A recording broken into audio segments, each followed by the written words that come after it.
अध्यात्माच्या नावाखाली वासनेचा बाजार मांडणारा आणि गरिबांच्या जमिनी हडपणारा भोंदूबाबा अशोक खरात याचे एकामागून एक धक्कादायक कारनामे समोर येत आहेत. ज्याच्या दारात एकेकाळी बड्या नेत्यांची आणि आमदारांची रांग लागायची, तोच खरात आज पोलिसांच्या कोठडीत आपल्या कर्माची फळं भोगत आहे. परंतु आता या प्रकरणात एक नवीन टर्न आलाय. खरातची पत्नी फरार झाली आहे, तर मुलाला पोलिसांनी कालच ताब्यात घेतले आहे. काय आहे संपूर्ण प्रकरण? पुण्यातील आलिशान फ्लॅटचे ते रहस्य काय? आणि कोणते 39 आमदार या भोंदूच्या संपर्कात होते? या सर्व प्रश्नांची उत्तरं पुढच्या काही मिनिटातच. नमस्कार, मी संकेत आणि आपण पाहत आहात मुंबई आउटलुक. अशोक खरातच्या पापाच्या साम्राज्यात केवळ तोच नाही, तर त्याचे कुटुंबही सहभागी असल्याचे आता स्पष्ट होत आहे.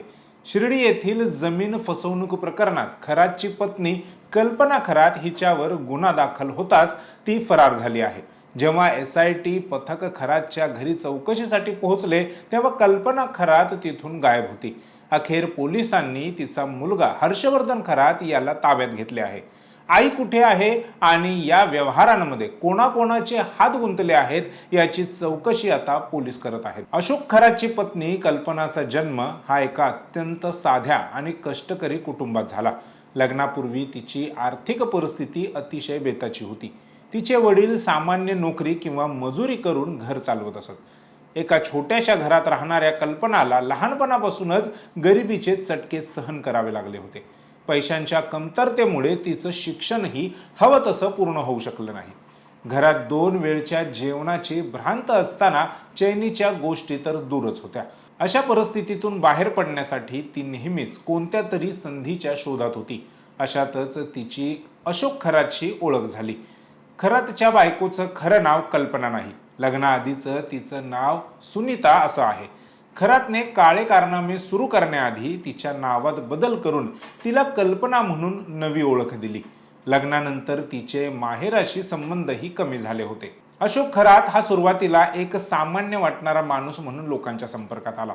त्याने जेव्हा स्वतःची बाबा म्हणून प्रतिमा तयार करायला सुरुवात केली, तेव्हा त्याला एका खंबीर साथीदाराची गरज होती. कल्पनाच्या घरची परिस्थिती हलाखीची असल्यामुळे खरातने तिला आणि तिच्या कुटुंबाला आर्थिक मदतीचे आणि मोठ्या स्वप्नांचे आमिष दाखवले असावे असे बोलले जाते. तिच्या व खरातच्या वयातही मोठे अंतर असल्याची देखील चर्चा आहे. गरिबी माणसाला काय करायला लावते याचं जिवंत उदाहरण म्हणजे कल्पना. अशोक खरातच्या भपकेबाज आयुष्याला भुलून किंवा परिस्थितीचा विचार करून कल्पनाने त्याच्याशी लग्न करण्याचा निर्णय घेतला. परंतु हे लग्न म्हणजे केवळ 2 व्यक्तींचं नातं नव्हतं, तर एका मोठ्या गेमची सुरुवात होती. आज जेव्हा अशोक खरातच्या कारनाम्यांचा पर्दाफाश झाला आहे, तेव्हा सुनीता उर्फ कल्पनाची भूमिका संशयाच्या भोवऱ्यात आहे. पोलिसांनी केलेल्या तपासात असे समोर आले आहे की खरातने जमवलेल्या संपत्तीचे अनेक धागेदोरे तिच्यापर्यंत म्हणजेच कल्पना खरातपर्यंत पोहोचतात. लग्नाआधी ज्या मुलीकडे साधी सायकल देखील नव्हती, तिच्याकडे आज करोडोंची मालमत्ता कशी आली हाच मोठा प्रश्न आहे. अशोक खरातवर केवळ लैंगिक शोषणाचेच आरोप नाहीत, तर गंभीर आर्थिक फसवणुकीचे देखील आरोप आहेत. शिर्डी येथील 5 एकर जमिनीचा हा व्यवहार पाहून कोणाचाही थरकाप उडेल. जमीन मालक रावसाहेब गोंदकर यांच्या तक्रारीनुसार खरातने त्यांना कर्ज देण्याच्या बहाण्याने आपल्या जाळ्यात ओढले. अव्वाच्या सव्वा दराने व्याज लावून कर्ज फेडता येत नाही म्हणून त्यांची मौल्यवान जमीन हडपली. या प्रकरणी शिर्डी पोलिसांनी आतापर्यंत दोघांना अटक केली असून त्यांना राहता न्यायालयाने 3 दिवसांची पोलीस कोठडी सुनावली आहे. सावकारीच्या नावाखाली गरिबांना लुटण्याचे हे मोठे रॅकेट असल्याचे पोलिसांनी प्राथमिक तपासात त्यांचे आता मत बनले आहे. ज्या खरातचे अधिकृत वार्षिक उत्पन्न हे केवळ 12 लाख रुपयांपर्यंत दाखवले जात होते, त्याच्याकडे कोट्यवधींची मालमत्ता आली कुठून?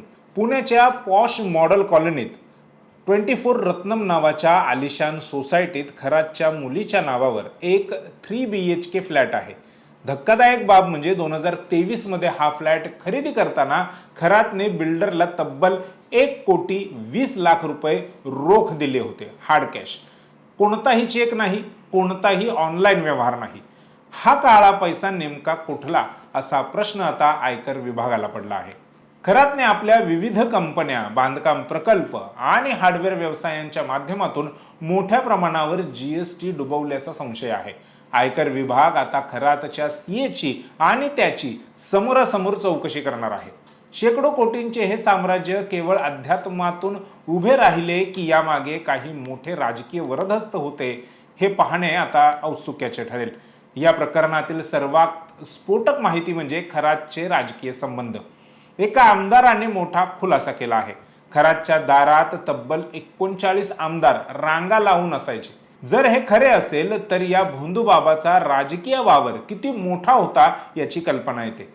या आमदारांपैकी कोणी त्याला पाठीशी घालत होते का, किंवा या बदल्यात खरातने काही राजकीय तडजोड केल्या होत्या का, हा प्रश्न आता तपासाचा मोठा विषय बनलेला आहे. अशोक खरातवर आतापर्यंत 10 पेक्षा अधिक गुन्हे दाखल झाले आहेत. शेकडो महिलांच्या लैंगिक शोषणाचे आरोप त्याच्यावर आहेत. त्याची पोलीस कोठडी आज संपली असून त्याला नाशिक जिल्हा न्यायालयाने 14 दिवसांची न्यायालयीन कोठडी सुनावली आहे. कारण जसजसा तपास पुढे जात आहे तसतसे खरातचे नवीन नवीन कारनामे उघड होत आहेत. अध्यात्माच्या पदराखाली लपलेला हा सैतान आता उघडा पडला आहे. परंतु प्रश्न हा उरतो की इतके वर्ष हे सर्व सुरू असताना प्रशासन आणि समाज गप्प का होता? खरातची पत्नी अजूनही फरार आहे. तिला पोलीस कधी पकडणार आहेत? आणि या 39 आमदारांची नावे समोर येणार का?